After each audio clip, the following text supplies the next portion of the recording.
So it's easier to do a video than it is to actually type. So this is putting it in the quickest terms I can. So imagine you're in the 1600s, living your life that you have for thousands of years. Traditions, everything like that are untouched. And then a bunch of white guys show up in boats and say, all right, the way you live is not right because we say it's not right. It's not quote unquote civilized. Because you don't believe in Christianity, you don't follow our ways, dress the way we want to, yada, yada, yada. So what they do is they systematically eradicate via one of the largest genocides in history. They eradicate 92% of the population via germ warfare, murder, etc. I know you are, Addie.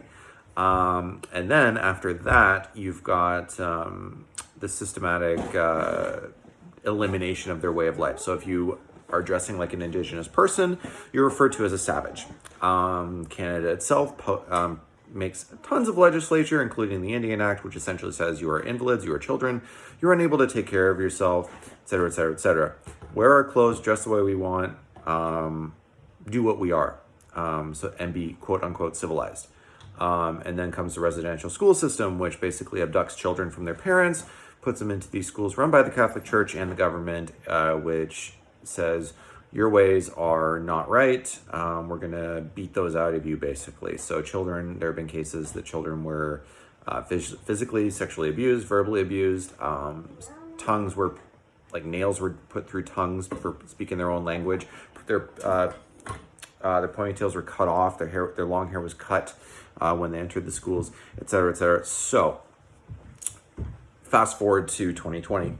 And now, as an Indigenous person, you see somebody wearing a headdress, which is a very special and sacred item reserved only for specific members of a nation. And it is, feathers themselves are sacred items. Forget about a headdress full of them.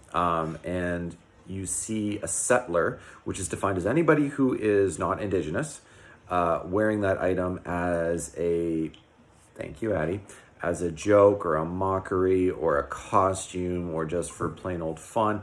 It is not being worn in the way that it was intended.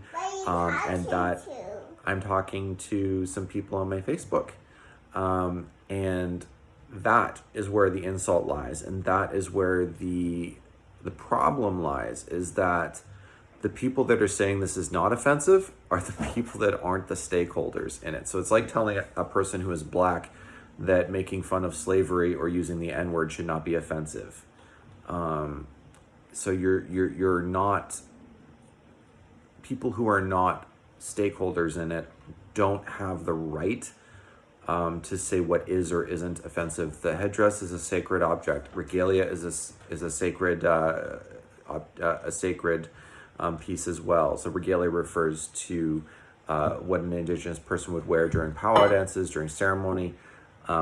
Those types of things are not costumes. They're not to be made fun of. They're not to be worn in that capacity, because it adds insult to injury that colonizing countries like England and France, who came to Canada and eradicated a people, are just then saying it's fun to just wear sacred objects.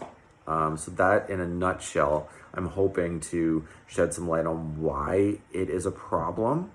I know for individuals that are living in Europe, it is difficult to comprehend because they're so far removed, but I'm hoping that my relatives that live in Ireland may understand a little bit what it's like to have an external force come into your way of life and tell you that it's wrong, that you are less than human for being who you are.